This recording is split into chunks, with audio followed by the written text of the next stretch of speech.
بسم اللہ الرحمن الرحیم.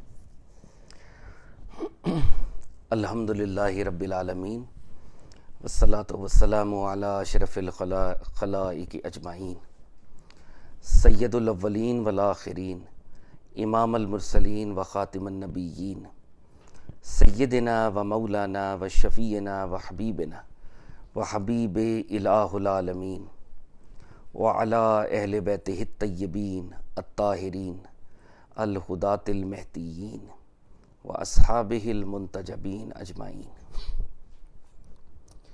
الصلاۃ والسلام علیک یا سیدی یا رسول اللہ وعلی آلک و صحبک یا سیدی یا حبیب اللہ.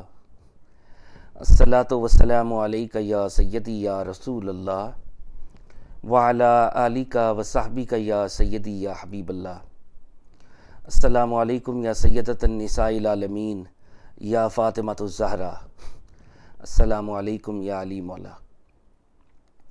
السلام علیکم یا ابا محمد الحسن. السلام علیکم یا ابا عبداللہ الحسین. السلام علیکم یا شیخ جنید البغدادی. السلام علیکم یا شیخ عبد القادر جیلانی. السلام علیکم یا شیخ علی بن عثمان حجویری. السلام علیکم یا شیخ معین الدین چشتی اجمیری. السلام علیکم یا سید میرا حسین زنجانی. السلام علیکم یا حضرت سید یعقوب زنجانی.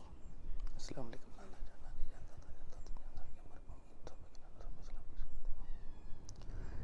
برِ صغیر میں اولیاء اللہ کے امام، ہم سب ادنا لوگوں کے ٹیچر شیخ علی بن عثمان حجویری فرماتے ہیں، میں نے کشف المحجوب لکھنے سے پہلے استخارہ کیا. استخارے کا مطلب ہے اللہ تعالیٰ سے خیر طلب کرنا. ہم بارگاہ رب العزت میں پروفٹ صلی اللہ علیہ وآلہ وسلم کا واسطہ پیش کرتے ہیں، تمام انبیاء کا واسطہ پیش کرتے ہیں، اللہ تعالیٰ سے خیر طلب کرتے ہیں ہمارا یہاں پر بیٹھنا سننا سنانا نفع بخش ہو. آمین یا رب العالمین. داتا صاحب فرماتے ہیں سننے والے کا مقام بولنے والے سے بڑھ کر ہے، کیونکہ جو سنتا ہے وہ خالصتاً رب کی رضا کے لیے سنتا ہے، اور جو بولتا ہے وہ کبھی رب کی رضا کے لیے بولتا ہے اور کبھی اپنے نفس کی رضا کے لیے بول رہا ہوتا ہے. ہم اللہ تعالیٰ سے دعا کرتے ہیں میرا بولنا آپ کا سننا پروردگار آپ کی رضا کے لیے ہو، نفس کی رضا کے لیے نہ ہو. آمین یا رب العالمین. کشف المحجوب داتا حضور نے پرشین میں لکھی تھی، اور اس کی پہلی اردو ٹرانسلیشن مولوی فیروز دین صاحب نے 1894 میں کی تھی. ہم اللہ تعالیٰ سے دعا کرتے ہیں مولوی صاحب کی روح پر ان کی قبر پر اپنا کرم خصوصی فرما، کیونکہ یہ مولوی صاحب ہی کی ایفرٹ ہے، انہی کی ٹرانسلیشن ہے جس کی مدد سے ہم داتا صاحب کے پیغام تک پہنچ رہے ہیں. ہم کتاب کا تیسرا حصہ پڑھ رہے ہیں، اور کل ہم نے ایک چھوٹی سی کوشش کی تھی انسٹرکچرڈ سی کہ ہم جو ولایت کے اوپر داتا صاحب نے جو جتنی باتیں کہی ہیں ان کو ہم نے کنسالیڈیٹڈ فارم میں ایک بڑا ریکیپ ہم نے کر لیا تھا.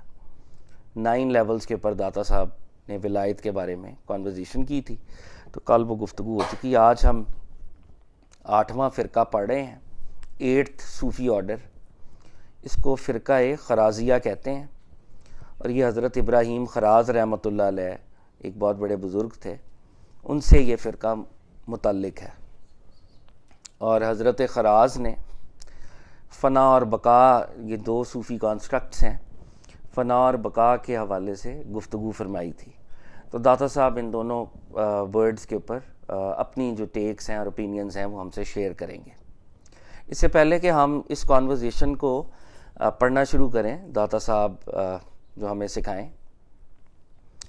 آج جناب امیر المومنین علی ابن ابی طالب کرم اللہ وجہہ کو فجر کے وقت ان کو ضرب لگائی گئی تھی، ان کے سر پر ضرب لگی تھی، اور وہ زہر میں بجھا ہوا خنجر تھا جس سے تلوار تھی جس سے ضرب لگی تھی.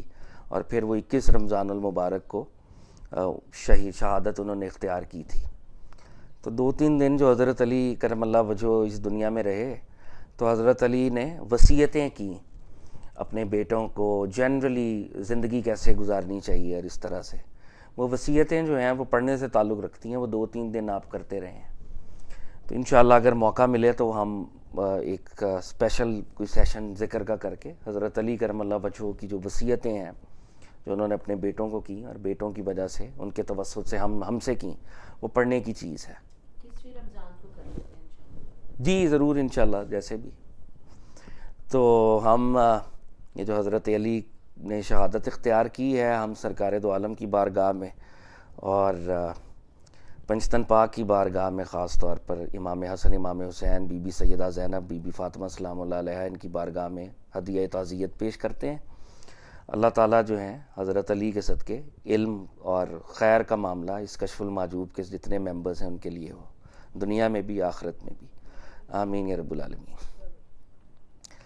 فنا اور بقا کی کانورزیشن سے پہلے ہم فنا کو اگر ایک جنرل طریقے سے سمجھ لیں کہ عام طور پر یہ فنا کیا چیز ہے، تو بہت سے فلاسفرز نے، گریک فلاسفرز خاص طور پہ، گریک فلاسفرز جو تھے بڑے عرفانی تھے، مسٹیکل تھے، ریشنل بھی تھے اور مسٹیکل بھی تھے. تو وہ اسی پہ غور کر رہے تھے کہ یہ کون سی طاقت ہے جس نے کائنات کو پیدا کیا ہے. تو گریک فلاسفرز بھی اس نتیجے پر پہنچے کہ وہ جو طاقت ہے جس نے پوری دنیا کو پیدا کیا ہے، اس سے صرف ایک ہی وجہ سے ہم دوبارہ منسلک ہو سکتے ہیں، اگر ہم اپنے وجود سے رہائی پا لیں. یہ جو ہمارا وجود ہے یہ مٹیریل ہے اور یہ خدا کے راستے میں ایک رکاوٹ ہے، آبسٹیکل ہے. یہ بات گریک فلاسفرز نے بھی کی، ساروں نے نہیں کی لیکن بہت سے لوگوں نے یہ بات اس سے ملتی جلتی باتیں کی. ایک صاحب ہیں، اس کو پلوٹنس کر کے اس کا نام ہے، یہ ایجپٹ میں تھے، الیگزینڈریا میں تھے، انہوں نے بھی ایسی بات کی اور پلیٹو کی تھاٹس کو انہوں نے آگے بڑھایا، نیو پلیٹونک تھاٹ. تو خدا سے رابطہ کرنے کے لیے، خدا کے ساتھ ملاقات کے لیے انہوں نے کہا کہ جی مٹیریل باڈی، فزیکل باڈی ایک ہرڈل ہے، اس سے رہائی پائی جائے. تو مسلم صوفیات ہیں، ان میں سے بھی کچھ لوگوں نے اس قسم کی باتیں کی ہیں کہ یہ جو ہم مجاہدات اصل میں کر رہے ہیں، سخت قسم کی ریاضتیں کر رہے ہیں، نماز روزے کی ایک خاص قسم کی رجیمز ہم بنا رہے ہیں، تو وہ سیلف کی فزیکل لیول پہ ایک انائلیشن جو ہے وہ چاہیے تھی. کچھ صوفیہ نے یہ بات کی کہ جب ہم اپنے وجود کو جتنا انائلیٹ کریں گے اتنی ایک سبیل پیدا ہوگی کہ ہم واپس خدا کے ساتھ جا کے ملاقات کر سکیں. اور پھر کچھ صوفیہ نے اور کچھ فلاسفرز نے مل جل کر ایک اور کانسیپٹ کو ڈیولپ کیا، اس کانسیپٹ کو فنائے کلی کہتے ہیں، ٹوٹل انائلیشن. تو وہ ٹوٹل انائلیشن یہ تھی کہ انسان جب مکمل طور پر اپنی باڈی کے وجود سے رہا ہوتا ہے تو وہ اس کی ٹوٹل انائلیشن ہوتی ہے، اور وہ ایک رب جو ایک اوشن ہے یا رب ایک ہول ہے تو وہ واپس اس میں چلا جاتا ہے. فنائے کلی سے جب آپ انائلیٹ ہوتے ہیں تو آپ ایک ڈراپ تھے، ڈراپ نے اپنی آئیڈینٹی کو ایفیس کیا اور اوشن کے اندر ضم ہو گیا جا کے.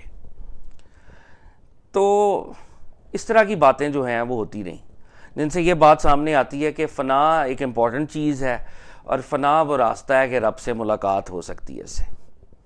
داتا صاحب کی جو ٹیک ہے وہ عام صوفیوں سے اور فلاسفرز سے مختلف ہے، اور وہ فنا اور بقا کا اب ہمیں کریکٹ مطلب بتائیں گے. کیونکہ لوگوں نے یہ کہا کہ جب ہم خود فنا ہوں گے تو اوشن کی وجہ سے ہمیں بقا مل جائے گی، ذاتی طور پہ ہم فنا کر لیں گے اور خدا کی طاقت کی وجہ سے ہم بقا پا جائیں گے. تو داتا صاحب ایک بڑی باریک سی یہ کانورزیشن ہے. تو داتا صاحب اب اس کے اوپر بہت سی کلیریفیکیشنز دیں گے، اور یہ اس کا کانٹیکسٹ ہے کانورزیشن کا.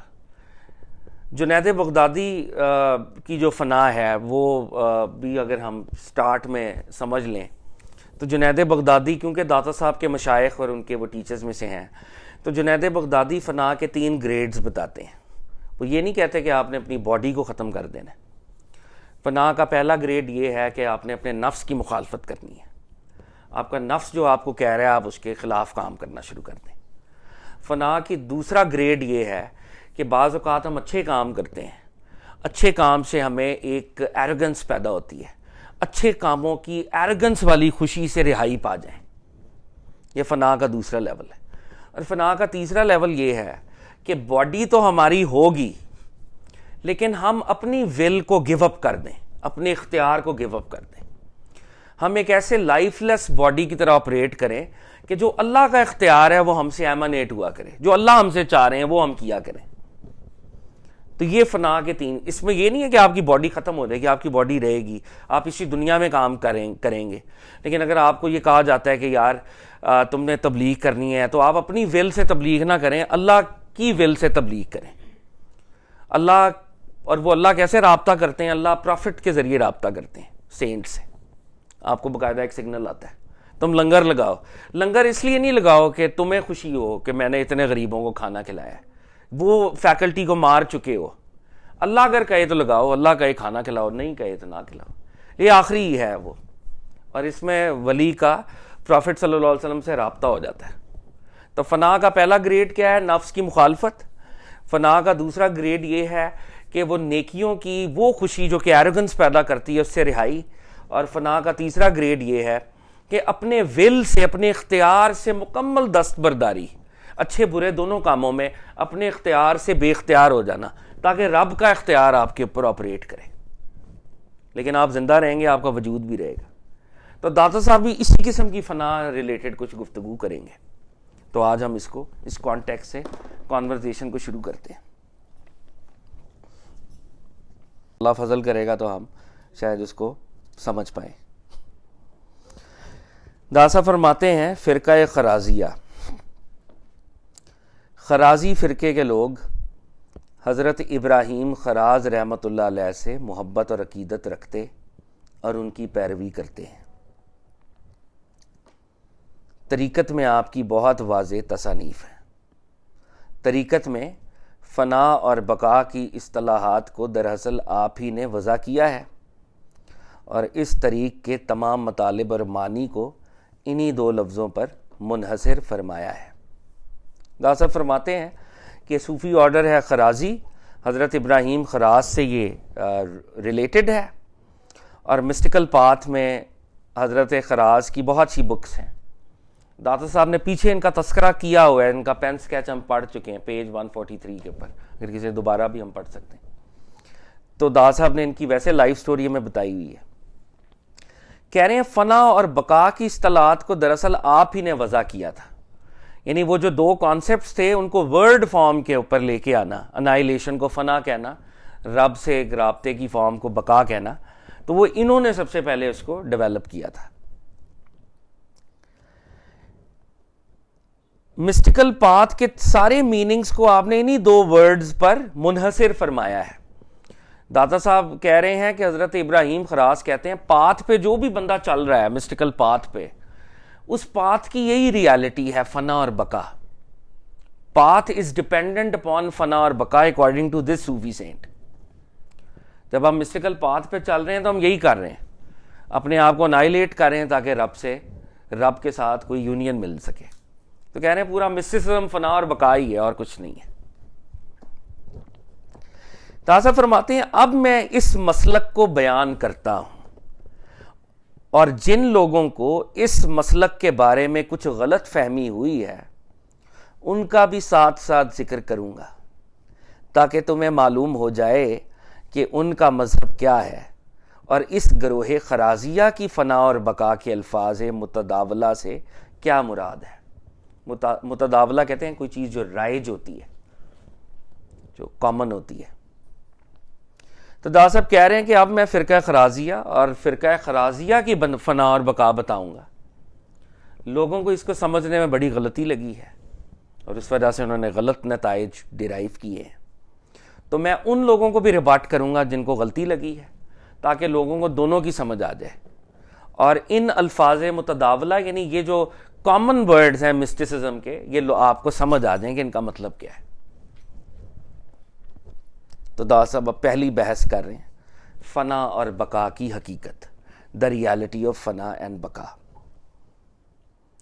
قرآن کی ایک آیت کا ترجمہ لے کے آ رہے ہیں. سب سے پہلے اللہ تعالیٰ نے فرمایا ہے جو کچھ تمہارے پاس ہے وہ ختم ہو جائے گا, اور جو اللہ کے ہاں ہے وہ ہمیشہ اور باقی رہنے والا ہے. یعنی جو ریئل بقا ہے وہ تو رب العزت کے پاس ہے, کسی کے پاس نہیں ہے. ہر کریٹڈ چیز فانی ہے, اس کے ایسنس میں فنا ہے.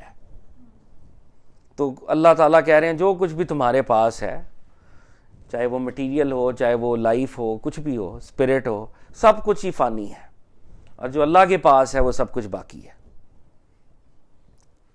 اور دوسری جگہ فرمایا جو کچھ زمین پر ہے وہ فانی ہے, صرف تیرے پروردگار کی ذات باقی رہ جائے گی جو بڑی شان اور بزرگی والا ہے. تو رب تعالیٰ کی ذات ہی بزرگی والی اور ہمیشہ رہنے والی ہے. الحی القیوم, ہمیشہ زندہ رہنے والا, ہمیشہ قائم رہنے والا. جاننا چاہیے کہ فنا اور بقا کے علم لغت کی روح سے اور معنی ہیں, اور اہل طریقت کی زبان میں ان کے کچھ اور معنی ہیں.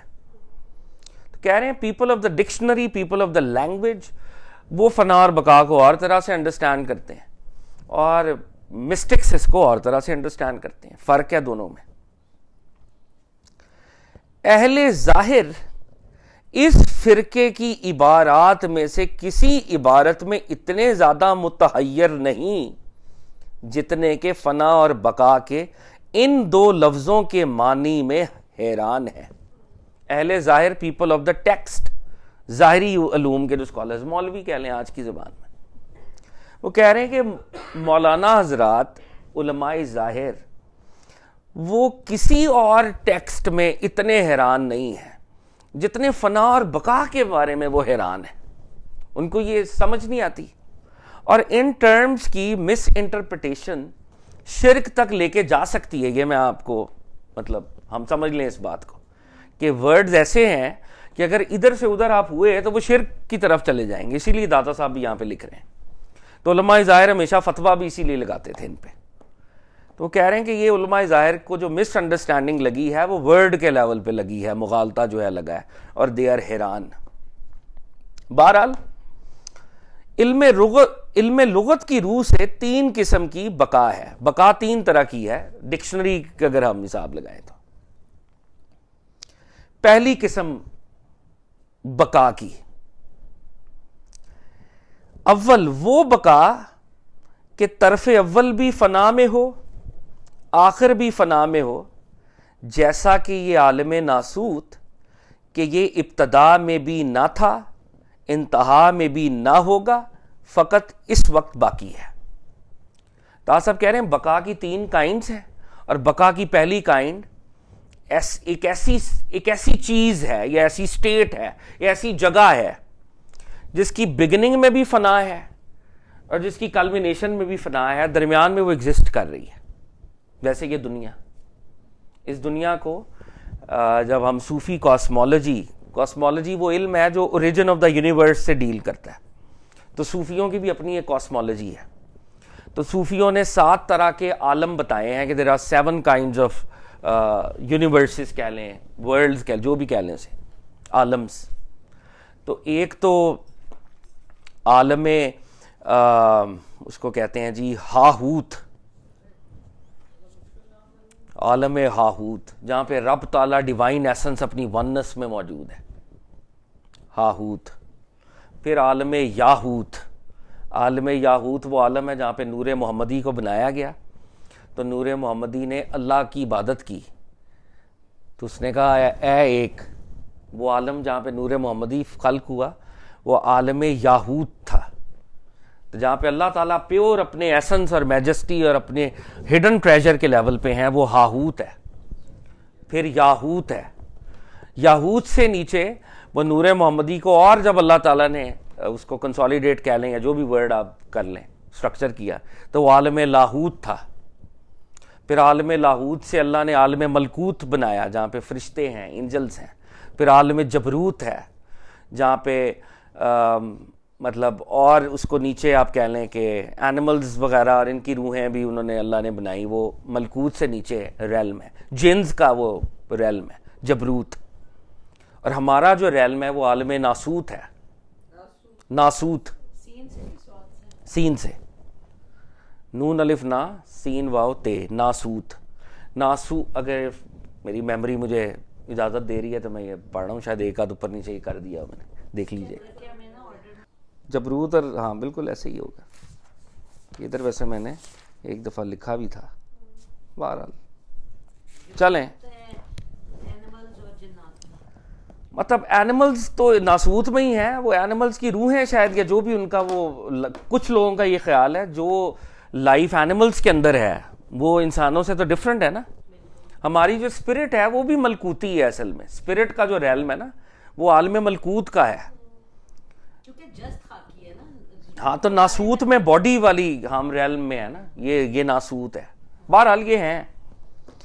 تو وہ کہہ رہے ہیں کہ بقا کی 3 کائنڈز ہیں, اور ایک بقا کی کائنڈ, بقا کو ابھی ہم ایگزسٹنس کے معنوں میں لے لیں چاہے ابھی کے لیے, کہ ایک ایگزسٹنس ایسی ہوتی ہے کہ جس کے بگننگ میں بھی انائلیشن ہے, فنا ہے, اور اس کی کلمینیشن میں بھی فنا ہے, اور درمیان میں ایگزسٹنس ہے. کہ یہ عالم ناسوت شروع ہمیشہ سے تو نہیں تھا, اور ہمیشہ یہ رہے گا بھی نہیں. قیامت آئے گی یہ تباہ ہو جائے گا, ختم ہو جائے گا. تو یہ ٹیمپرری ایک بقا ہے جس کے سٹارٹنگ پوائنٹ میں بھی فنا ہے, جس کے اینڈ پوائنٹ پہ بھی فنا ہے. ٹیمپریرلی کچھ عرصے کے لیے یہ ایگزسٹ کرتا ہے. یہ ڈکشنری والے لوگ کہہ رہے ہیں, یا فلاسفرز بھی فار دیٹ میٹر کہہ رہے ہیں کہ ایک بقا کی یہ کائنڈ ہے کہ اس کے اول اور آخر میں فنا ہوتی ہے, درمیان میں کچھ عرصے کے لیے اس کو بقا ملی ہوئی ہوتی ہے, ٹیمپرری بقا. تو یہ عالم ناسوت کی ابتدا میں بھی یہ ایگزسٹ نہیں کرتا تھا, انتہا میں بھی نہیں ہوگا, فقط اس وقت باقی ہے. دوسری کائنڈ بقا کی, دوسری وہ بقا جو پہلے کبھی نہ تھی, بعد میں موجود ہوگی اور کبھی فانی نہ ہوگی. جیسے بہشت, دوزخ اور عالم عقبہ اور اس کے رہنے والے کہ ابتدا میں تو نہ تھے, نیست سے ہست ہوئے, اور ان کی ہستی پر کبھی عدم طاری نہ ہوگا. وہ کہہ رہے ہیں کہ دوسری بقا کی کائنڈ یہ ہے کہ جب سٹارٹ تھا تو سٹارٹ میں تو نتھنگنیس تھی, انائلیشن تھی, لیکن ایک دفعہ جب ایگزسٹ کرنا شروع کر دیتے ہیں تو پھر ان کی ایگزسٹنس کو اللہ کبھی ڈسرپٹ یا منقطع نہیں فرماتے. جیسے کہ دوزخ, جیسے کہ جنت. یعنی دوزخ اور جنت ہیں تو کریٹڈ مگر رہیں گے ہمیشہ, ان پر فنا جائز نہیں ہے. یہ دنیا عالم ناسوت فنا ہو جائے گی, لیکن دوزخ اور جنت جس ریلم میں ہیں وہ ریلم ہے تو کریٹڈ مگر رہے گا ہمیشہ. یعنی اس کی ایک طرف فنا ہے, دوسری طرف بقا ہی ہے کریٹڈ. یہ بقا کی دوسری کائنڈ ہے. بقا کی تیسری کائنڈ وہ بقا کے ہمیشہ سے تھی, ہمیشہ رہے گی. یعنی کوئی ایسا وقت نہیں ہوا کہ وہ نہ تھی, اور نہ کوئی ایسا وقت ہوگا کہ وہ نہ ہو. اور یہ وہ ذات حق اور اس کی صفات ازلی اور ابدی کی بقا ہے کہ وہ اپنی صفات کے ساتھ قدیم ہے, اور اس کی بقا سے مراد اس کے وجود کا ہمیشہ رہنا ہے, اور کسی کو اس کی صفات میں اس کے ساتھ مشارکت نہیں. مشارکت پارٹنرشپ کو کہتے ہیں, ایسوسیشن. تو کہہ رہے ہیں تیسری بقا کون سی ہے کہ وہ جب سٹارٹ تھا تب بھی بقا تھی, اور جب اینڈ ہے تب بھی بقا ہی ہے. اصل میں اللہ تعالیٰ کی ذات ایک ایسی ذات ہے کہ جس کا نہ کوئی سٹارٹنگ پوائنٹ ہے نہ کوئی اینڈ پوائنٹ ہے. اصل میں جب یہ اللہ کے صفاتی ناموں میں آتا ہے اول اور آخر, تو ہم ہیومنز یہ سمجھتے ہیں کہ کوئی سٹارٹنگ پوائنٹ ہے اور کوئی اینڈ پوائنٹ ہے. اصل میں اول و آخر کے یہ کنٹراسٹنگ نام اللہ رب العزت کے ہمیں یہ بتا رہے ہیں کہ وہ ٹائم سے ہی پاک ہے. اس کے لیے اس کا آخر ہونا بھی ویسے ہی ہے جیسے اس کا اول ہونا, اس کا اول ہونا بھی ویسے ہی ہے جیسا اس کا آخر ہونا. اس میں وہ ٹائم باؤنڈ ریالٹی نہیں ہے کہ وہ نعوذ باللہ اول تھا اور اب جیسے ٹائم آگے جا رہا ہے تو وہ آخر ہوگا. ان معنوں میں اول آخر نہیں ہے. وہ ان معنوں میں اول آخر ہے کہ وہ ٹائم کی بائنری سے ہی آزاد ہے. اس کا اول بھی وہ ہے جو اس کا آخر ہے, اس کا آخر بھی وہ ہے جو اس کا اول ہے. یعنی یہ ڈائیکاٹمی ہی اصل میں نہیں ہے, ورڈ کے لیول کی ڈائیکاٹمی ہے, ریئل ڈائیکاٹمی نہیں ہے. تو دا صاحب کہہ رہے ہیں جو ٹرو بقا ہے وہ ہمیشہ سے تھی, ہمیشہ رہے گی, اور کوئی ایسا وقت اس پہ نہیں گزرا یا گزرے گا کہ وہ بقا نہ ہو. اور یہ اللہ رب العزت کی صرف پراپرٹی ہے کہ وہ اپنی ذات اور اپنی صفات دونوں میں ہمیشہ سے ہے اور ہمیشہ رہے گا. اور اس کی جو صفات ہیں ان میں کسی کو کوئی پارٹنرشپ / ایسوسیشن حاصل نہیں. کوئی بھی ہو, چاہے وہ کوئی بھی ہو, اس میں وہ نہیں ہے. چاہے سرکار دو عالم ہی کیوں نہ ہو جو اللہ کے محبوب ہیں. دا صاحب آگے جا کے یہ بات بتاتے ہیں کہ اللہ نے جب معراج کا بھی ذکر فرمایا تو کعبہ قوسین و ادنا, 2 کمانوں اتنا فاصلہ رہ گیا تھا. ادھر بھی بندے اور رب کا وہ فاصلہ, حالانکہ لبر بلبڈ وہ ہے, وہ اس کو رکھا گیا ہے کیونکہ پارٹنرشپ نہیں ہو سکتی. توحید توحید ہی رہے گی اور باقی چیزیں پھر.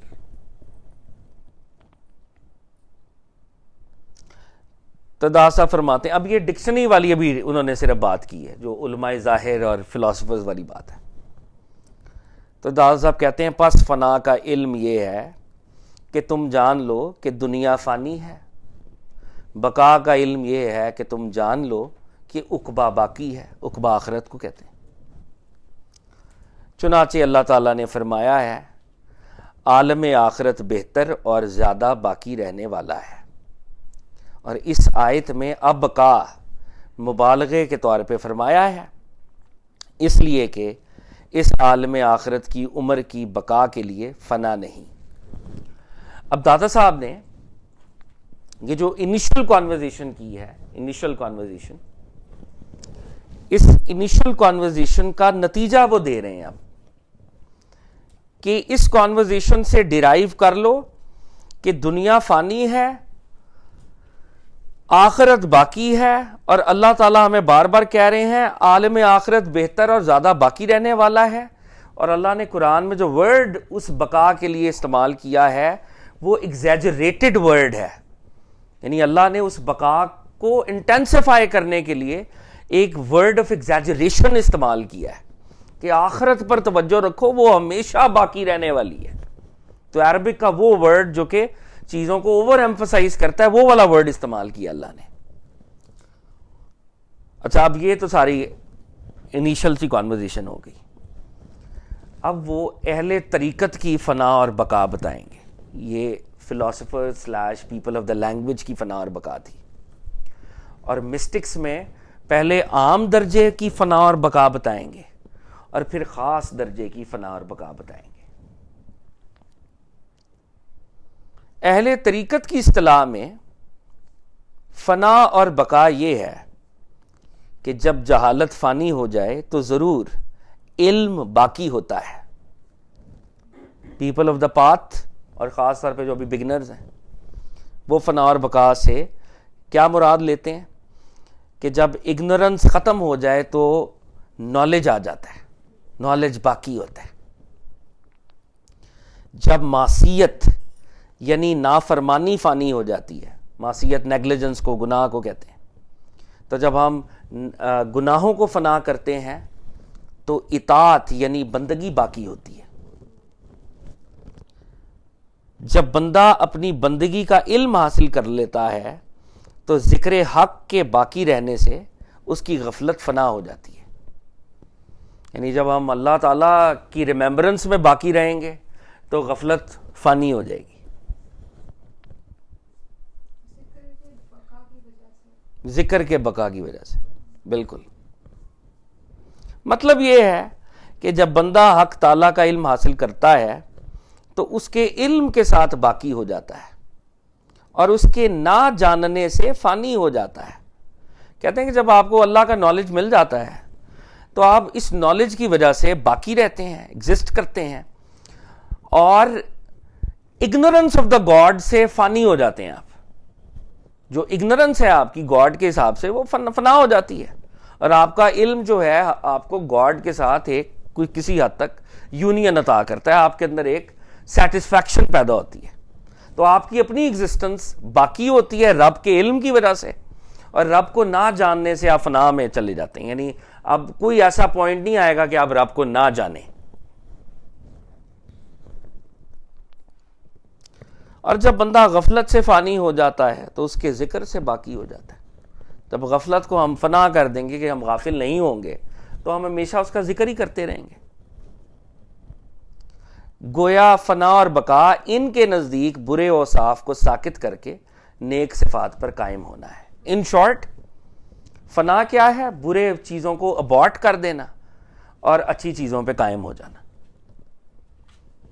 جو بگنر صوفیاء ہیں وہ فنا اور بقا کے یہ ایلیمنٹری میننگز لیتے ہیں کہ نیگیٹیوٹی کو فنا کرنے سے پازیٹیوٹی حاصل ہو جاتی ہے. یہ فنا اور بقا کا مطلب ہے.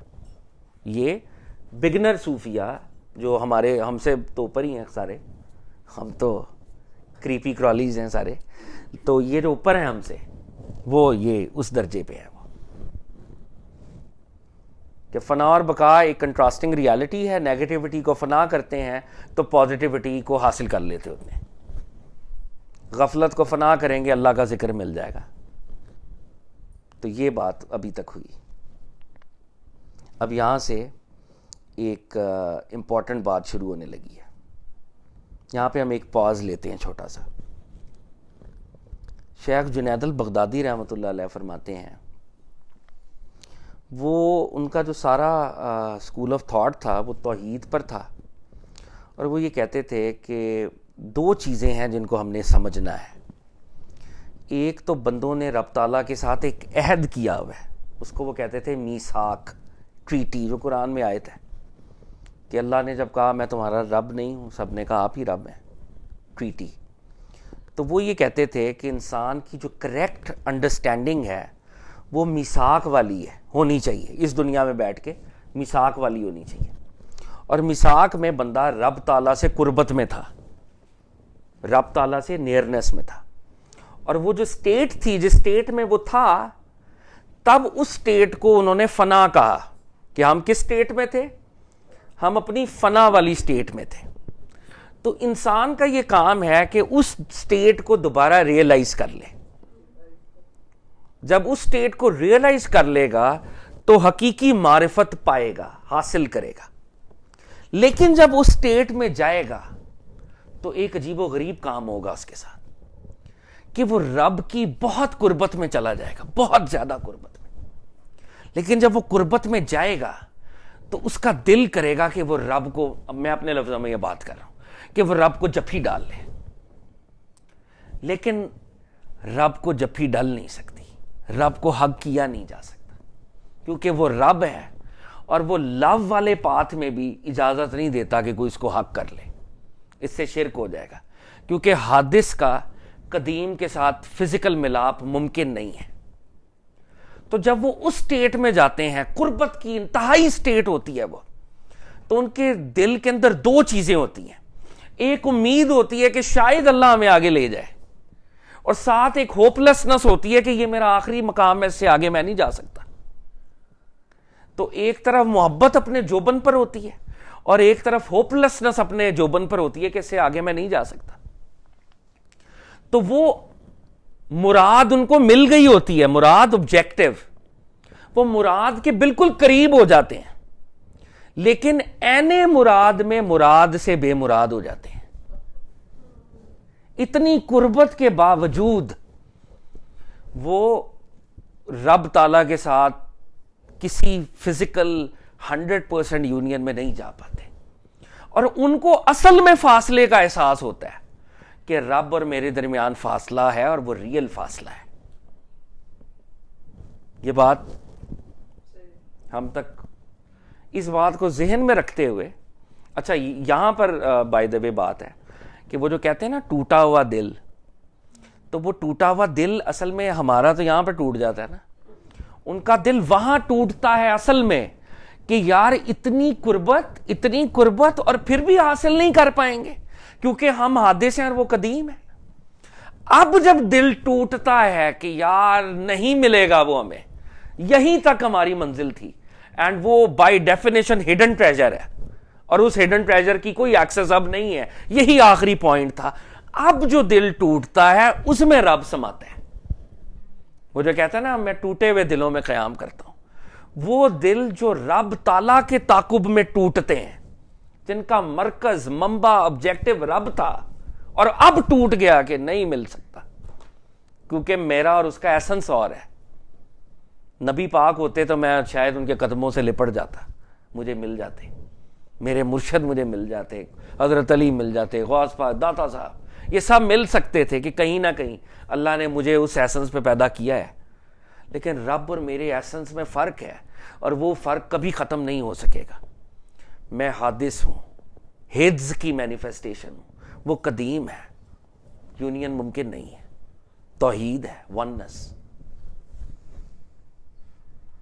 تو ہماری کریکٹ سٹیٹ ہے فنا والی جو میثاق والی ہے, اور اگر اس دنیا میں ہم اس فنا والی سٹیٹ کو ریئلائز کریں تو رب کی ایکسٹریم قربت اور رب کی ایکسٹریم فاصلے کو سائملٹینیسلی ایکسپیرینس کریں گے.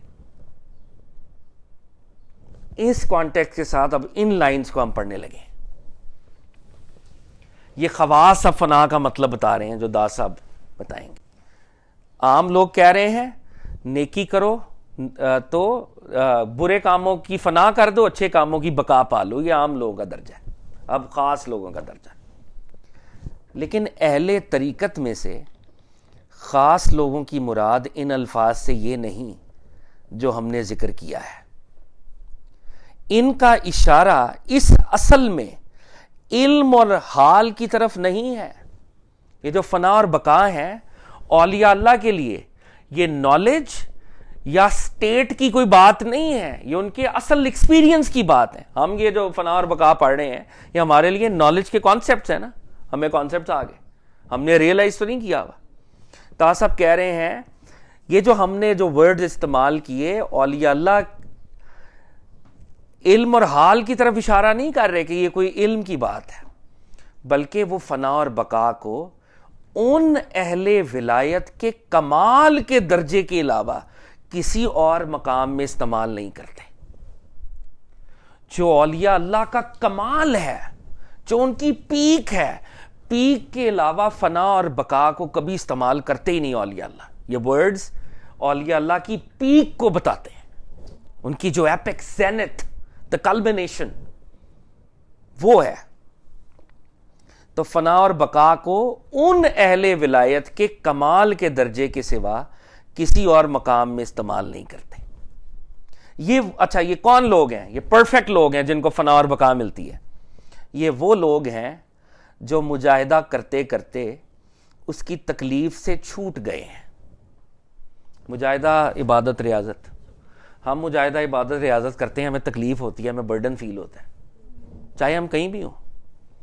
میں نے آپ نے بھی شاید آبزرو کیا ہو ریاض الجنہ میں جو لوگ سینچری بنانے کا شوق رکھتے ہیں وہ ایک درجے پہ برڈن بھی ساتھ ساتھ ہوتا ہے. میں تھک رہا ہوں پھر دوبارہ اٹھتا ہوں. ایک تکلیف جس کو تکلیف شرعی کہتے ہیں وہ ہوتی ہے, ہمیں طواف کرتے وقت بھی ہوتی ہے, ہمیں غصہ بھی آتا ہے, ساری چیزیں ہوتی ہیں. لیکن یہ وہ اللہ والے ہیں جو مجاہدے کی تکلیف نہیں ہو رہی, ان کو یرننگ نے تکلیفیں ختم کر دی, ان کو مزہ آ رہا ہے. اس کو علامہ اقبال کہتے ہیں ستم نہ ہو تو محبت میں کچھ مزہ ہی نہیں. وہ ستم ان کے لیے سورس آف پلیجر بنا ہوا ہے, مجاہدے کی تکلیف ختم ہو گئی. یہ وہ لوگ ہیں جو مجاہدہ کرتے کرتے اس کی تکلیف سے چھوٹ گئے ہیں, مقامات کی پابندی اور احوال کے تغیر سے نکل گئے ہیں. احوال کا تغیر, the change in states. ہم لوگ کون ہیں؟ ہم اسٹیشنز کے ایسپرنٹس ہیں. ہمارے پلے کوئی اسٹیشن نہیں ہے, لیکن اگر ہم اس پاتھ پہ چلیں گے تو ہمیں اسٹیشنز ملیں گے. پہلے توکل کا اسٹیشن, پھر امید کا, یہ اسٹیشنز کی بھی ایک ہائرارکی ہے, دا صاحب شاید آگے کہیں بتائیں. توبہ کا اسٹیشن, فلانا اسٹیشن, جیسے جیسے مسٹیکل پاتھ پہ چلیں گے. لیکن یہ وہ اولیاء اللہ ہیں جو اسٹیشن سے بیونڈ نکل گئے ہیں. اسٹیشن کے لیے تو وہ آئے ہی نہیں مسٹیکل پاتھ پہ, اسٹیشن سارے کراس ہو گئے, بلکہ اسٹیشن کی ڈیبیٹ سیز ہو گئی. The debates for acquiring stations has ceased to exist. ہم عبادت کرتے ہیں, ہم کسی دربار پہ جائیں, اگر ہمیں آنسو آ جائیں ہمیں اچھا لگتا ہے, ہمیں لگتا ہے کہ بزرگوں کی توجہ ہو گئی, مسٹیکل سٹیٹ حاصل ہو گئی. وہ مسٹیکل سٹیٹ سے بیونڈ چلے گئے, وہ مسٹیکل سٹیٹ کی چینجز سے بیونڈ چلے گئے. ہم کبھی رب کے قریب والی سٹیٹ میں ہوتے ہیں, کبھی دور والی سٹیٹ میں ہوتے ہیں. وہ اس تغیر سے نکل گئے ہیں, وہ ایک ایکویلیبریم میں خدا کے ساتھ چلے گئے ہوئے. حصول مقصد کی طلب میں مقصود پر پہنچ چکے ہیں. یہ اولیاء اللہ کون ہیں؟ جو خدا کو حاصل کرنا چاہ رہے تھے اور خدا کے قریب پہنچ چکے ہوئے. اب یہ نیچے والی ڈیبیٹس ان کی ڈیبیٹس نہیں ہیں، اسٹیشن اور اسٹیٹس والی. سب دیکھنے کی چیزیں دیکھ چکے، سب سننے کی چیزیں سن چکے، اور دل کے جاننے کے لائق امور جان چکے، اور باطن کے پانے کے لائق چیزیں پا چکے، اور سب سے منہ موڑ چکے ہیں.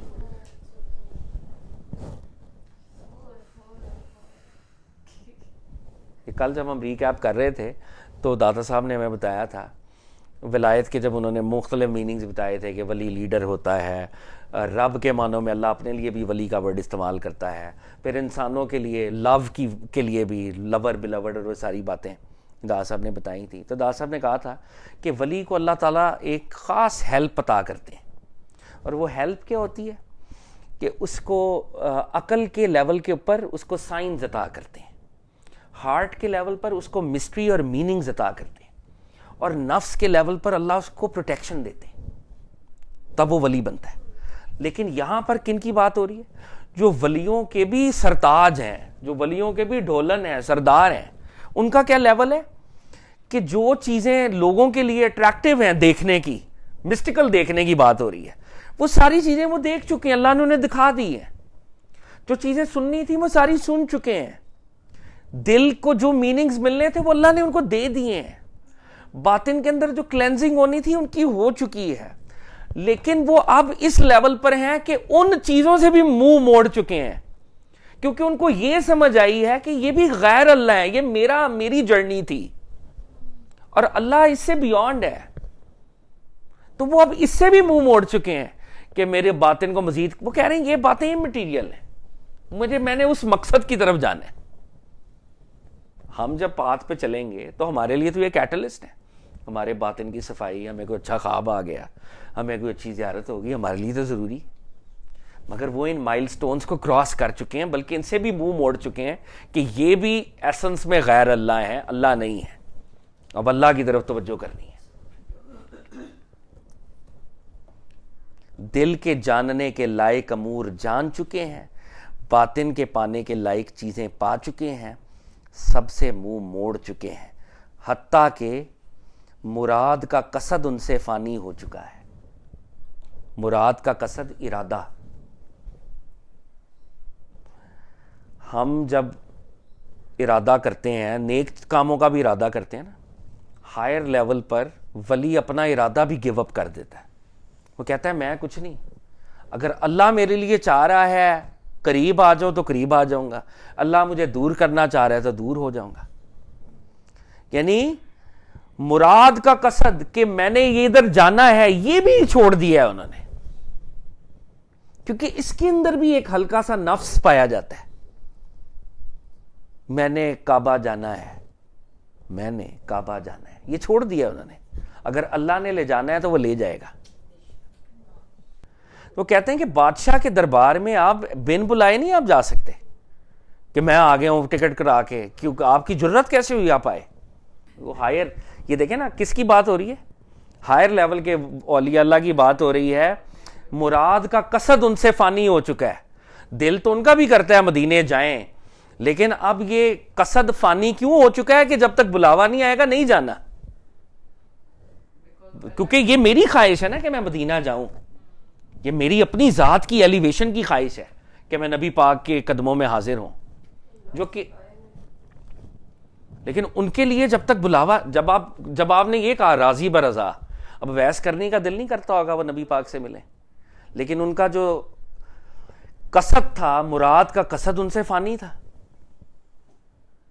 اور جو مجھے بڑی ایمان افروز بات، ویسے نالج میں اضافہ فیاض بھائی نے اس نے کیا، اللہ ان کو خوش رکھے، کہ مولانا رومی نے اس کو کوٹ کیا ہے کہ وہ جو جبہ تھا پروفٹ صلی اللہ علیہ وسلم کا، اس میں پروفٹ صلی اللہ علیہ وسلم کا مبارک پسینہ تھا جو آخری دنوں میں انہوں نے لیا تھا، وہ ان کو عطا ہوا تھا حضرت ویسے کرنی کو. اچھا اب حضرت ویسے کرنی نے اس کو سوچا تھا، خواہش کی تھی کہ مجھے نبی کا جبہ ملے؟ نہیں، وہ تو مراد کے قصد سے علیحدہ تھے. جس نے دل میں یہ خواہش کی اس کو نہ ملی، جس نے نہیں کی اس کو مل گئی. تو دا صاحب کہہ رہے ہیں کہ یہ اولیاء اللہ مقامات سے نکل گئے, احوال سے نکل گئے, سب دیکھنے کی چیزیں دیکھ چکے, دل کی چیزیں پا چکے, اور خواہش کرنی چھوڑ دی انہوں نے, اسپرچول ایلیویشن کی خواہش بھی ختم, اور منزل مقصود کی راہ طے کر کے منزل پر پہنچ چکے. اور یہ وہ لوگ ہیں جو اصل میں منزل پر پہنچے ہوئے ہیں, لیکن یہ کلیم نہیں کر رہے کہ ہم پہنچے ہوئے ہیں. تو دا صاحب کہہ رہے ہیں یہ لوگ دعوے سے بیزار ہو کر معانی سے الگ ہو گئے. بہت بڑا جملہ ہے, دعوے سے بیزار ہو کر معانی سے الگ ہو گئے. دیکھیں مانی میننگز. ایک عام آدمی ہے, سب سے پہلے وہ کلیم کرتا ہے نا, کلیم ورڈ کی ایک چیز ہے اور ورڈ کے پیچھے ایک ریالٹی ہے. ہم جو صوفی پاتھ پہ چلنے کے ایسپرنٹس ہیں, تو ہم اگر بہت چھلانگ ماریں گے تو ہم کہیں گے دیکھیں ورڈ کے پیچھے نہیں بھاگنا چاہیے, میننگ کے پیچھے بھاگنا چاہیے. اصلی چیز تو میننگ ہے نا, ورڈز تو سمبلز ہیں, اپروکسیمیشنز ہیں, ان کا تو کوئی فائدہ نہیں ہے. تو ورڈ سے میننگز کی طرف جانا چاہیے. لیکن یہ اللہ والے ورڈز کو تو انہوں نے پیچھے کر ہی دیا ہے, انہوں نے میننگز کو بھی پیچھے کر دیا, کیونکہ میننگز بھی ان کا ایکسپیرینس تھے, اور میننگز بھی اس درجے میں غیر اللہ ہیں. تو اب یہ دعوے سے بھی علیحدہ ہو گئے اور یہ میننگ سے بھی علیحدہ ہو گئے. یہ خاموشی جس کو سائلنس دا صاحب معرفت والے چیپٹر میں اور اس کو کھولیں گے, وہ سائلنس میں چلے گئے. ان کی کرامتیں حجاب ہو گئیں. لوگوں کو کرامت دکھائیں کہتے ہیں بڑا ولی ہے, ان سے کرامت کا ظہور ہو تو یہ کہتے ہیں یہ ویل ہے, یہ ہرڈل ہے, یہ آبسٹیکل ہے. اگر میرے سے کرامت نکل رہی ہے باہر, تو یہ اولیاء اللہ کیا کہہ رہے ہیں, it's a veil, it's an obstacle. میری نظر میرے پہ پڑتی ہے, خدا پہ نہیں پڑتی, مجھ سے کیوں کرامت ہو رہی ہے؟ نہ ہو کرامت. کرامتیں ان کے لیے حجاب ہو گئی ہیں, تمام مقامات مشاہدہ ہو گئے ہیں, سارے اسپرچول سٹیشنز کو دیکھ چکے ہیں, آگے نکل چکے ہیں ان سے, اور ان کے احوال آفت کا لباس پہن چکے ہیں. آفت کسے کہتے ہیں؟ ٹیسٹ, کرائسس, جو بھی آفت سمجھتے ہیں.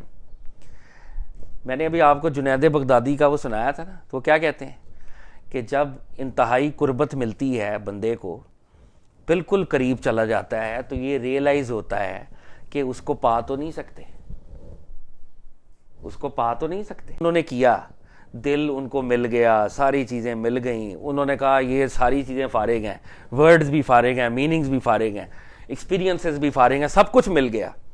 تو اب ان کے احوال نے آفت کا لباس پہن لیا, کہ مسٹیکل سٹیٹس کے اوپر ایک ماتمی لباس آ گیا, ماتمی, کہ یہ سب کچھ مل گیا لیکن وہ تو نہ ملا جس کے لیے یہ کیا تھا.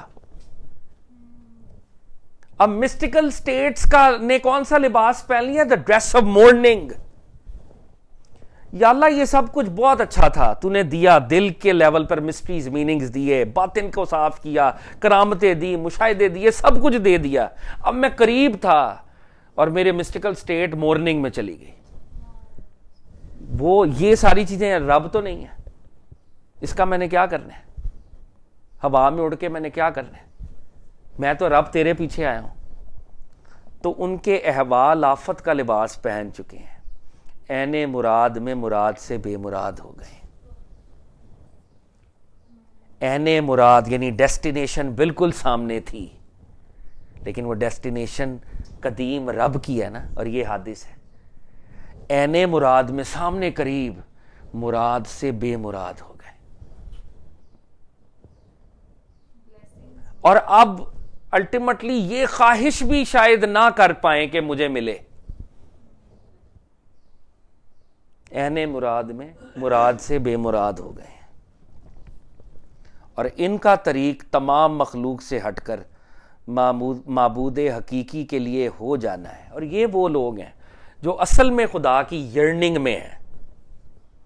ہماری تو یرننگ بھی فلاڈ اور سوڈو ہے, ہم تو دنیا کے جمیلے میں, ان کی یرننگ ہے. تو جنید بغدادی جب یہ ایکسپلین کرتے ہیں تو وہ کہتے ہیں کہ ہوپ لیسنس بھی ایکسٹریم ہوتی ہے, ہوپ بھی ایکسٹریم ہوتی ہے, کیونکہ فاصلہ بڑا کم ہوتا ہے بظاہر.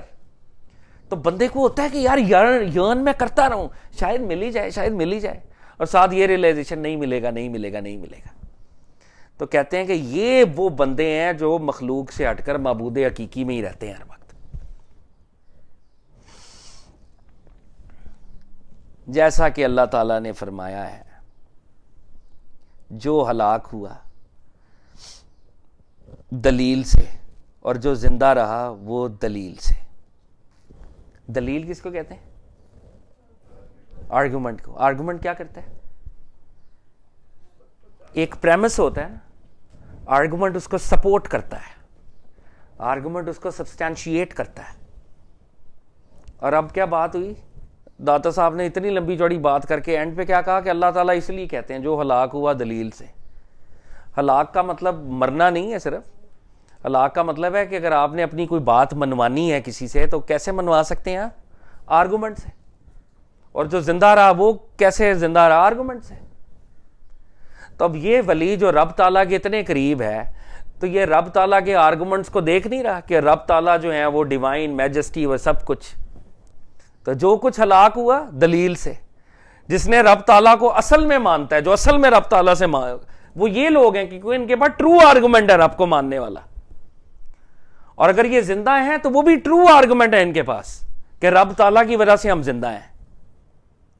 یعنی ایک پوئٹک اس کی کلمینیشن پوائنٹ کی دادا صاحب نے کروائی ہے کہ دیکھیں عین مراد میں مراد سے بے مراد ہو گئے, ان کا طریق تمام مخلوق سے ہٹ کر معبود حقیقی کے لیے ہو گیا, جیسے کہ اللہ نے فرمایا ہے ہلاک ہوا جو ہلاک ہوا دلیل سے, اور زندہ رہا جو زندہ رہا دلیل سے. تو یہ وہ لوگ ہیں جن کو اصل میں ٹرو آرگومنٹ ملا ہوا ہے خدا کی ایگزسٹنس کا. اسی وجہ سے یہ خدا کو مانتے ہیں اور اسی وجہ سے یہ زندہ ہیں. they have the true argument which we don't have. ہمارے جتنے بھی آرگومنٹس ہیں وہ ٹرو تھوڑی ہیں, وہ مشاہدے کی بات تھوڑی ہے, وہ تو کتاب کے لفظ کی بات ہے. اور میں اس معنی کے متعلق میں کہتا ہوں میری خواہش کے معدوم ہونے کی وجہ سے میری فنا فانی ہو گئی, پس تمام امور میں میری خواہش بالکل تیری محبت ہو گئی. کہ داتا صاحب اب یہ ذرا ہم اپنی فیک اپروکسیمیٹ ویژولائزیشن کو اگر ہم جاگ کریں تھوڑا سا, رب تعالیٰ کے ہم بالکل قربت میں ہیں, یہ سمجھ آ گئی ہے کہ قریب ہے بالکل, اور یہ بھی سمجھ آ گئی ہے کہ ملنا اس نے کوئی نہیں. The state of hopelessness and hope دونوں ہم سائملٹینیسلی ایکسپیرینس کر رہے ہیں. ایک لیول پر اب میں اس کی خواہش بھی نہیں کر سکتا کیونکہ وہ خدا ہے اور میں بندہ ہوں. یہی تھا میری خواہش کو بھی, مجھے اپنی خواہش کو بھی فنا کر دینا ہے. اور یہ رب کی خواہش ہے کہ یہ فاصلہ رہے. رب کی خواہش ہے نا توحید برقرار رہے. رب does not want to compromise on توحید. تو رب کی خواہش ہے فاصلہ رہے, میری خواہش ہے کہ فاصلہ نہ رہے. لیکن مجھے اپنی خواہش کی کیا دینی ہے؟ قربانی, تاکہ کیا باقی رہے؟ رب کی خواہش باقی رہے. تو داس صاحب کہہ رہے ہیں میری خواہش کے معدوم ہونے کی وجہ سے, معدوم کہتے ہیں ختم ہو جانا, نائلیٹ, میری خواہش کے معدوم ہونے کی وجہ سے میری فنا بھی فانی ہو گئی ہے.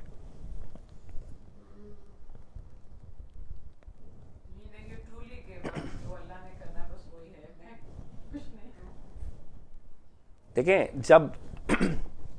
جب میں یہ کہتا ہوں کہ میری فنا ہو گئی ہے تو اس میں بھی میں ایز اے سبجیکٹ ہوتا ہوں نا, میں قائم ہوں.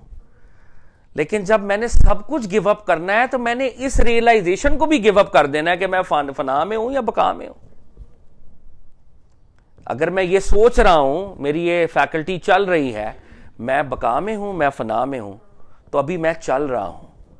ٹرو فنا کیا ہے کہ یہ فیکلٹی بھی گیو اپ ہو جائے کہ میں فنا میں ہوں گے بقا میں ہوں, میں کہیں نہیں ہوں. میری خواہش کے معدوم ہونے کی وجہ سے میری فنا بھی فانی ہو گئی, پس تمام امور میں میری خواہش بالکل تیری محبت ہو گئی. کہ اب میں صرف وہ چاہتا ہوں جو تو چاہتا ہے.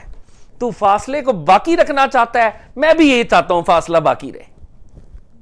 پہلے میں ملنا چاہتا تھا, سمجھ آئی مل نہیں سکتے, میں نے اپنی خواہش کو گیو اپ کر دیا, ملنے والی خواہش کو, راضی برضا ہو گیا میں. تو اب میری خواہش کیا ہے؟ میری خواہش تیری محبت ہے. محبوب جو چاہ رہا ہے وہی ہو جائے اللہ. میں نے اپنی خواہش کو گیو اپ کر دیا. تو ڈکشنری لیول پہ اور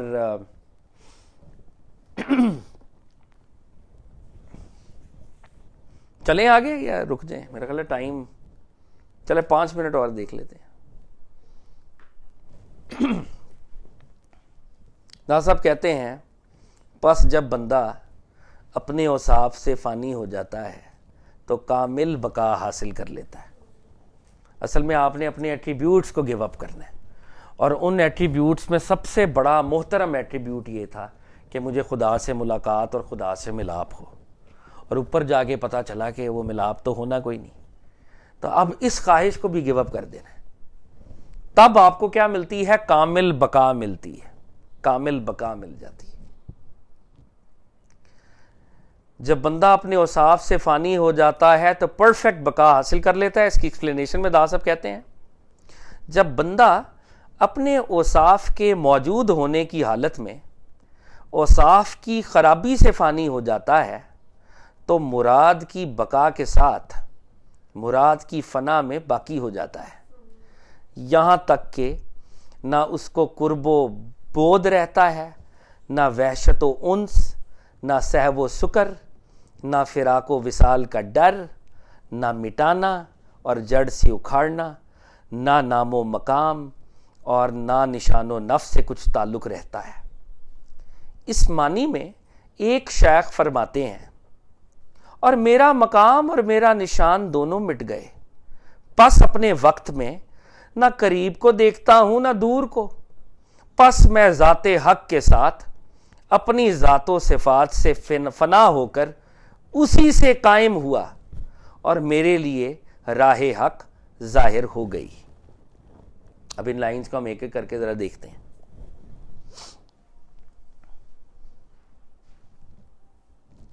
اچھا, ایک چیز جو ہم انڈرسٹینڈ کر لیں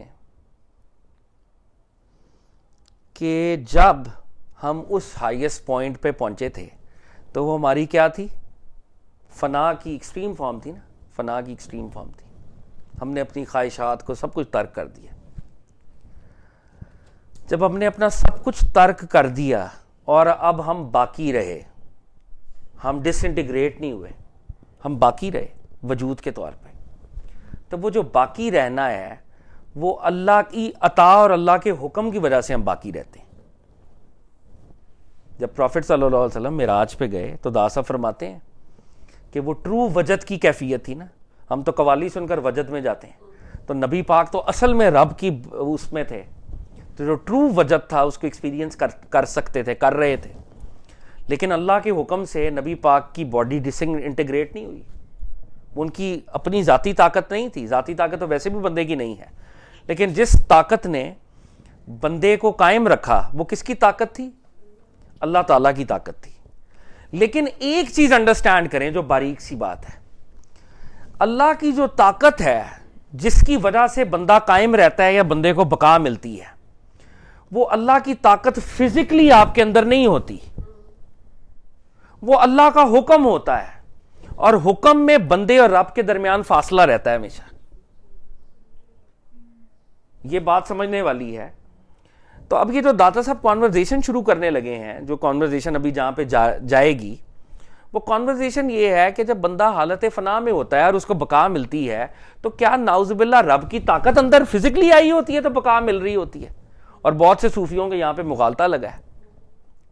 تو داتا صاحب کے ہاں وہ طاقت تو رب کی ہوتی ہے, لیکن رب اپنی طاقت کا اظہار حکم کے میڈیم کے تھرو کرتے ہیں, اور حکم کا جو میڈیم ہے اس میں سرونٹ اور گاڈ میں فاصلہ ہوتا ہے. اب یہ یہاں سے جو کانورزیشن شروع ہو رہی ہے وہ کیا ہے؟ جب بندہ اپنے اوصاف کے موجود ہونے کی حالت میں, بندے کی ایٹریبیوٹس موجود ہیں,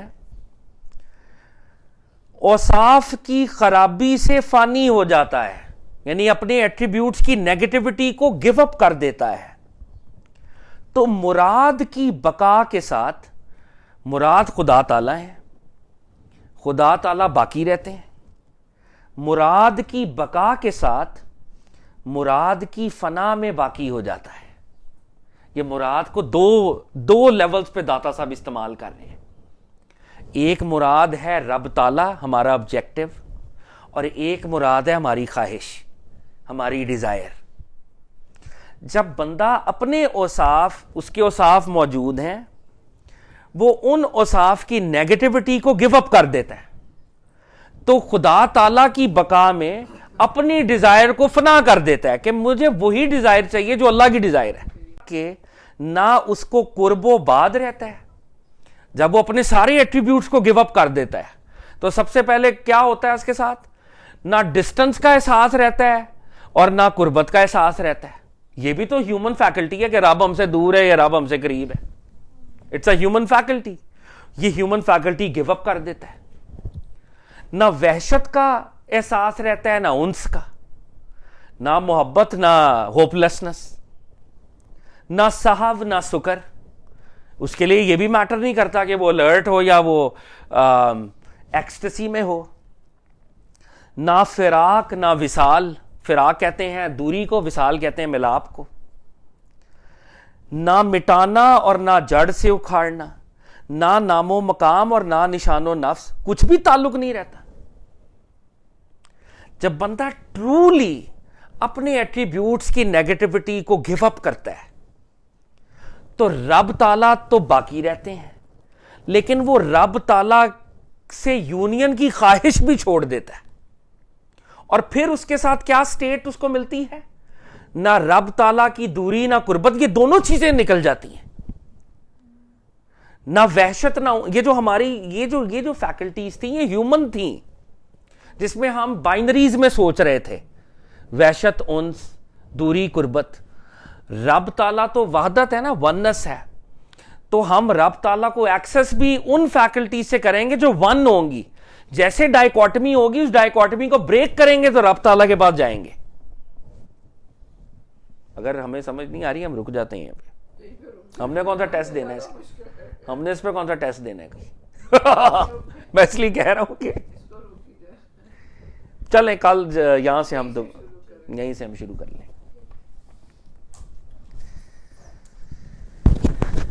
اعوذ باللہ من الشیطان الرجیم. بسم اللہ الرحمن الرحیم. الصلاۃ والسلام علیکہ یا سیدی یا رسول اللہ. الصلاۃ والسلام علیکہ یا غوث اعظم دستگیر. الصلاۃ والسلام علیکہ یا داتا صاحب. اللہ تعالیٰ ارشاد فرماتے ہیں, تدبیر اور اس کے علم میں اپنے نفس, خواہش اور طبیعت کو اس کا شریک نہ بناؤ. اپنے اور دوسروں کے معاملات میں اللہ سے ڈرو, یعنی مخلوق کے معاملات میں اللہ کی موافقت کرو, اور اللہ تعالیٰ کے معاملے میں مخلوق کی موافقت نہ کرو. جو ٹوٹا وہ ٹوٹ گیا, جو جڑا جڑ گیا. اللہ تعالیٰ کے ساتھ موافقت کرنا اس کے نیک بندوں سے سیکھو.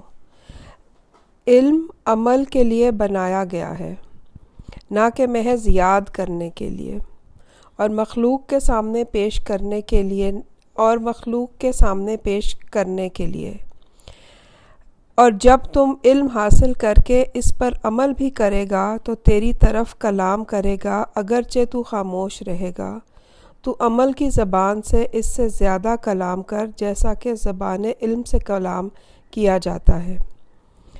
یعنی غوث پاک فرما رہے ہیں کہ علم تو ضرور حاصل کرنا چاہیے, لیکن علم کا اصل مقصد ہے کہ اس پہ عمل کریں. جو بھی ہمیں علم حاصل ہوا ہے اس کو ہم نے پریکٹیکل کتنا کیا ہے یا کتنا کر سکے ہیں ابھی تک, اور اس یعنی علم کا اور پریکٹیکل کا جو تناسب ہے وہ برابر ہونا چاہیے.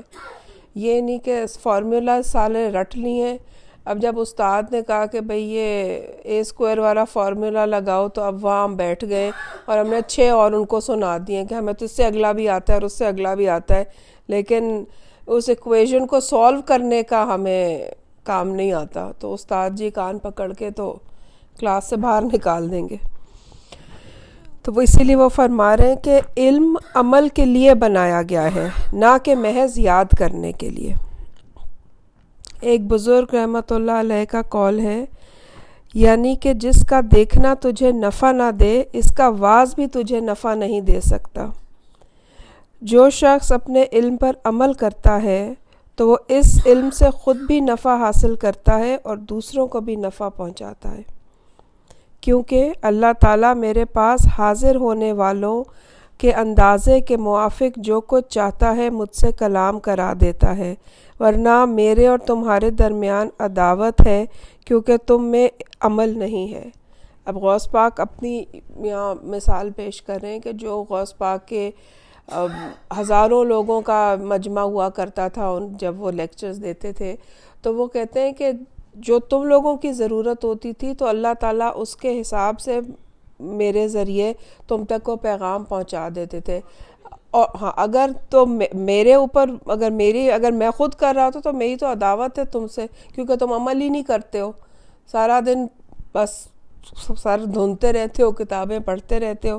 لیکن وہ جیسے داتا صاحب کی شروع میں ہی ذکر ہے حضرت ابراہیم بن ادھم کا، کہ جب انہوں نے پتھر ہٹایا تو وہاں لکھا ہوا تھا کہ جو تمہیں علم جتنا جانتے ہو وہ اس پہ عمل کیا ہے.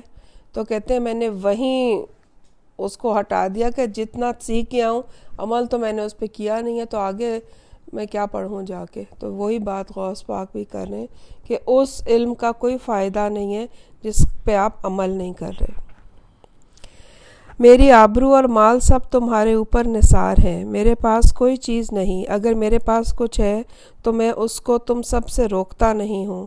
میرے اور تمہارے درمیان سوائے خیر خواہی اور نصیحت کے اور کچھ نہیں ہے. میں تمہیں صرف اللہ تعالیٰ کے لیے نصیحت کرتا ہوں.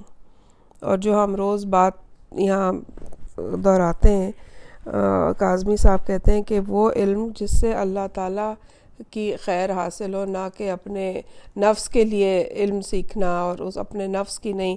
تو غوث پاک بھی یہ کہتے ہیں کہ میں تمہارے درمیان سوائے خیر خواہی اور نصیحت کے اور کچھ نہیں، میں تمہیں صرف اللہ تعالیٰ کے لیے نصیحت کرتا ہوں، کیونکہ اللہ تعالیٰ کا حکم ہے غوث پاک کو کہ ان کو نصیحت کریں، نہ کہ اپنے فائدے کے لیے، کیونکہ وہ تو جس اسٹیشن پہ ان کو ہم ٹکے کے لوگوں سے کیا کام، بالکل ایسے ہی ہے.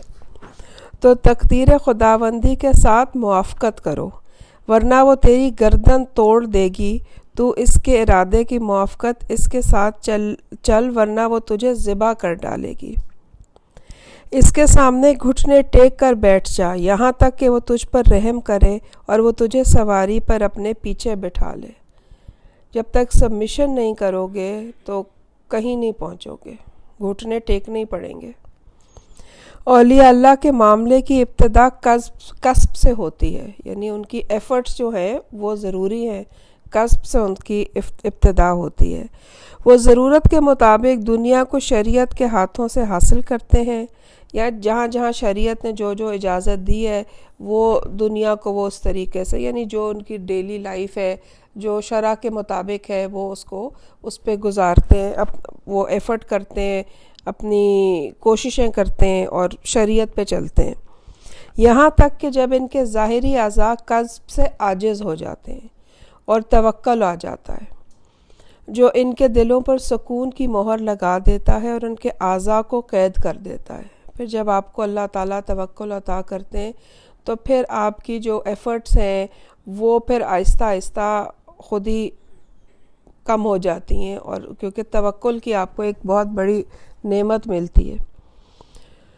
وہ دنیا کے فکر سے بے نیاز ہو جاتے ہیں اور دنیا میں جو کچھ مقسوم ہے وہ ان کے پاس خوشگوار اور کافی بن کر بلا مشقت اور تکلیف کے برابر آتا رہتا ہے. 3 دن ایک روٹی پہ گزارا پھر اسی طرح ہوتا ہے کہ جب توکل کی نعمت ان کو عطا ہو جاتی ہے. اللہ تعالیٰ کے مقربین میں ہر ایک یوم آخرت اپنے ارادے اور خواہش سے جنت کی نعمتیں حاصل کریں گے، بلکہ ان سے بھی وہ اللہ تعالیٰ کی موافقت کریں گے، جس طرح کہ دنیا میں اپنا مقصوم حاصل کرنے کی اس سے موافقت کرتے تھے۔ اللہ تعالیٰ ان کو دنیا اور آخرت میں ان کے پورے حصے عطا کرے گا، کیونکہ وہ اپنے بندوں پر ظلم نہیں کرتا۔